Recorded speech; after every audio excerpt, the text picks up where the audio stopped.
que nous, on va à la quantification par rapport aux produits du programme VIH, c'est un casse-tête. Donc, ça fait que aussi la liste nationale des médicaments essentiels prend en compte aussi comment on appelle ça, les dispositifs médicaux de laboratoire de biologie médicale. Si vous avez parcouru la liste nationale des médicaments essentiels, ça tient aussi compte de ça. Et je vous informe de par là, si vous m'écoutez bien, qu'il y aura même une liste nationale des tests de diagnostic biologique que l'OMS a recommandé à la Côte d'Ivoire, que la Côte d'Ivoire va mettre en œuvre.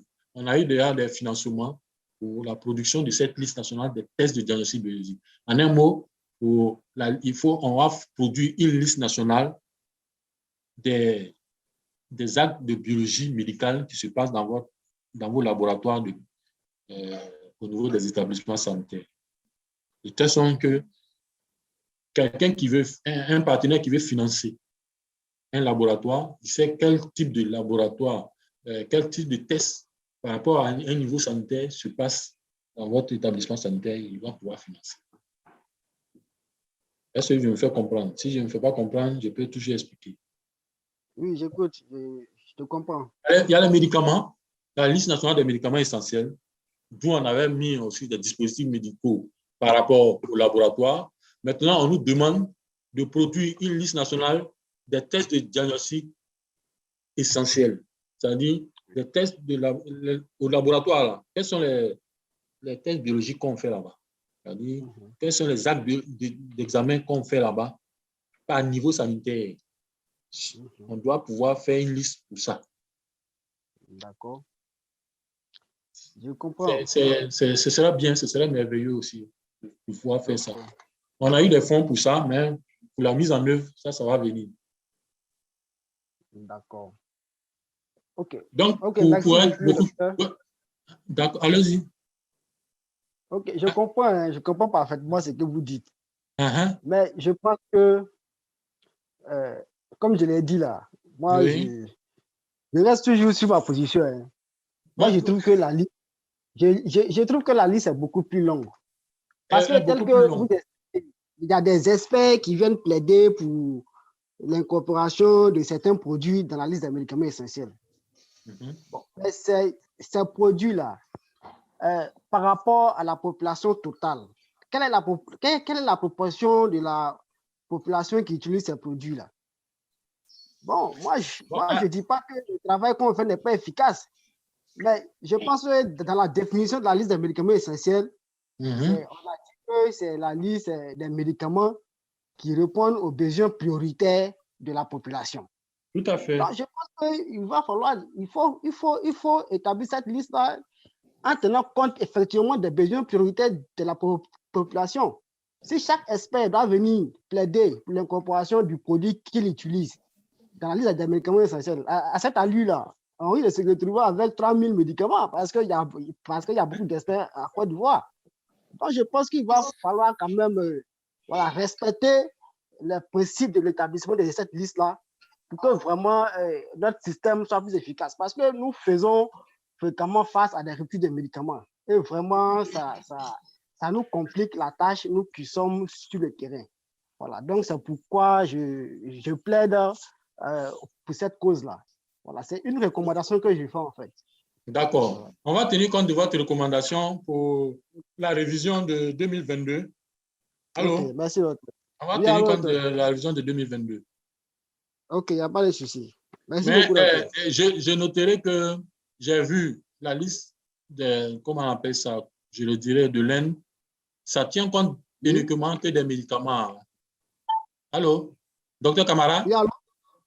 Ça ne tient compte que des médicaments. Or, en Côte d'Ivoire, ici, on avait mis une liste complémentaire qui tenait un peu compte des médicaments pédiatriques et puis des produits de laboratoire. Donc, c'est ça qui fait que le chiffre est un peu enflé. Mais on va tenir compte de votre raisonnement et puis effectivement de la disponibilité, la valeur de la disponibilité les médicaments qui doivent être au niveau de la NPSP. Mais je vous informe aussi que c'est sur la base de la liste nationale des médicaments que les produits de la NPSP sont importés. C'est ça. Mais ils ne sont pas, je dirais, tenus compte d'avoir la totalité des médicaments de la liste nationale des médicaments essentiels. C'est-à-dire que lorsqu'ils n'ont pas, on leur demande, est-ce que vous avez de deux? La liste nationale des médicaments essentiels comprend la liste principale et la liste complémentaire. La liste principale, vous êtes tenu d'avoir les médicaments de la liste principale. La NPSP est tenue d'avoir les médicaments de la liste principale. Mais la NPSP n'est pas tenue d'avoir les médicaments de la liste complémentaire. C'est quand il y a une demande, s'ils peuvent importer, ou bien s'il faut faire la commande au grossiste, je dis au grossiste, au laboratoire fabricant, ils peuvent le faire. Mais la liste principale, ils sont tenus de l'avoir. C'est-à-dire, quand vous voyez un médicament de la liste principale, vous voulez avoir ça, vous commandez. Après, dans le fonctionnement, c'est comme ça que ça doit se faire. Mais malheureusement, ce n'est pas comme ça que ça se fait. Donc, vous prenez la liste nationale des médicaments essentiels. Vous regardez la liste principale. Vous voyez un produit, vous le commandez.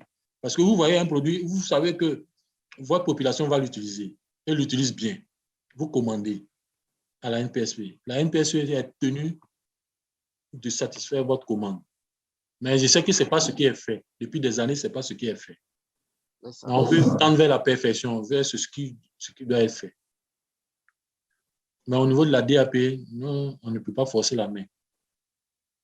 On peut dire seulement, voilà, ce qui est comme par exemple à l'amoxicilline 250, comme vous l'avez dit.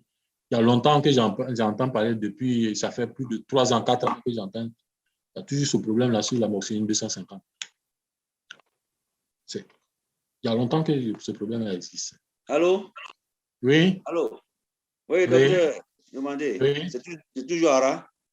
Oui, Ara.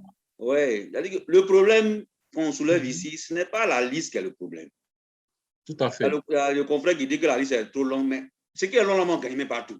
Et puis on va réduire encore. Hein? Et puis on va réduire encore. Là, ça devient notre problème. Notre problème, la nouvelle PSP arrive à avoir les c'est la disponibilité des médicaments même à la NPSP. Voilà, soit disponible et puis on sent notre population. Point. C'est de ça qu'il s'agit. Voilà. Donc, merci beaucoup. Moi, ce que je vais vous dire, hein, je ne sais pas, certains d'entre vous, peut-être, ont participé au forum pharmaceutique. Mais l'idéal en Côte d'Ivoire ici, j'étais à DPML jusqu'en 2020, quand la DPML s'est scindée en deux, DAP, AIRP. Je sais une chose, 90% de nos médicaments, c'est importé.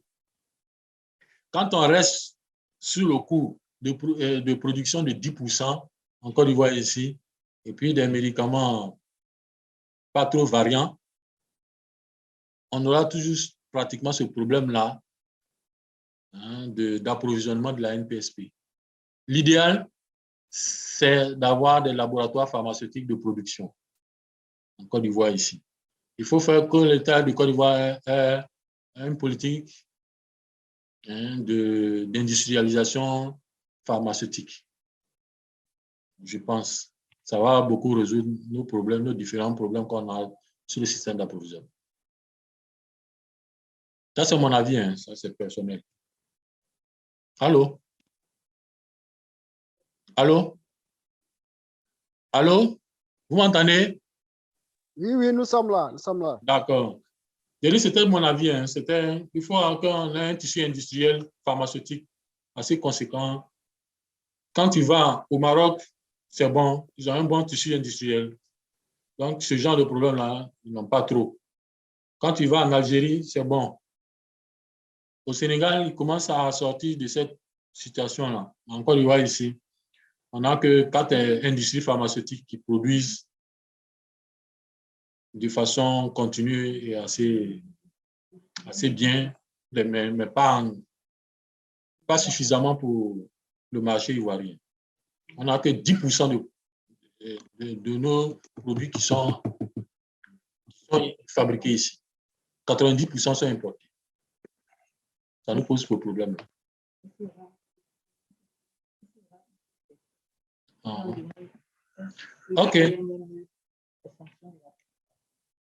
Allô? DS Koulibaly, d'ici sanitaire de Quibli. Vous êtes là? Vous avez posé une question par écrit. D'ici sanitaire de Quibli. Oui, on est là.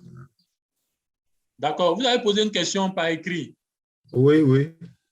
Je peux l'avoir, votre question par écrit, parce que je ne vois pas bien. Vous avez dit quoi? Est-ce que...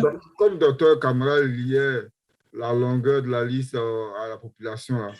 Oui. Donc, on voulait savoir, est-ce que la LMNE est fonction de la population d'un pays? La LMNE est fonction de... La population totale d'un pays. Puisqu'il disait qu'en Inde, où ils sont pratiquement près d'1 milliard, ils ont une liste de 800 personnes. Et puis nous, on est peut-être à 23 millions, on a une liste de 1000. Donc, non, c'est pas fonction. Tu vas aller... Bon, c'est notre pays de référence. Hein. Tu prends la France, par exemple. Oui. Eux, ils n'ont pas la notion de liste nationale des médicaments essentiels. Ce n'est pas un pays pauvre. Donc, tous les médicaments à leur disposition, à 99%, 90%, ils produisent leurs médicaments. Donc, ils n'ont pas une liste nationale des médicaments essentiels. C'est les pays pauvres qui ont une liste nationale des médicaments essentiels. Parce qu'ils ne fabriquent pas ça, ils importent.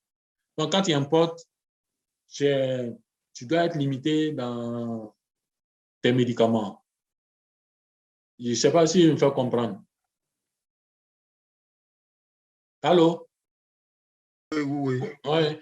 Quand tu importes les médicaments, tu es limité dans tes choix. C'est-à-dire on fait le choix pour toi. C'est ça qui fait ça. Je voulais que le docteur Camara comprenne que la longueur de la liste n'est pas fonction de la population. Puisque lui, n'est pas fonction de la population. C'est ça. Sinon, en France, là-bas, ils ont plus de 2000, 4000, 5000 médicaments là-bas qu'ils utilisent, autant dans le public comme dans le privé. Allô? Je demande la parole, docteur Yeboué, DAP. Je demande la parole. Docteur Yeboué, oui. Oui, docteur Yeboué, nous vous écoutons. Oui, docteur Yeboué de la DAP, Service Suivi Évaluation. Je voulais rebondir un peu sur la préoccupation de docteur Camara. Oui. Docteur Camara, oui, vas-y, docteur Yeboué. Voilà, justement. Je veux dire qu'on ne peut pas faire une liste qui est short. On ne peut pas faire une liste qui est courte, dans le sens où on a une population qui doit être satisfaite en médicaments. Donc, si on a une liste qui est courte, qu'il y a des ruptures, on ne pourra pas pallier vraiment à certaines choses, en fait, à certaines ruptures. Donc, ce serait intéressant même pour nous d'avoir une liste plus ou moins longue pour essayer de satisfaire même les besoins de la population. Parce que c'est un peu ça aussi, le rôle même d'avoir une liste. Allô? Allô, vous m'entendez? On t'entend. Allô? Mon docteur Camara, c'était relativement à ça. Allô? Je veux dire qu'on aura plus d'intérêt, même plus d'intérêt à avoir une liste qui est plus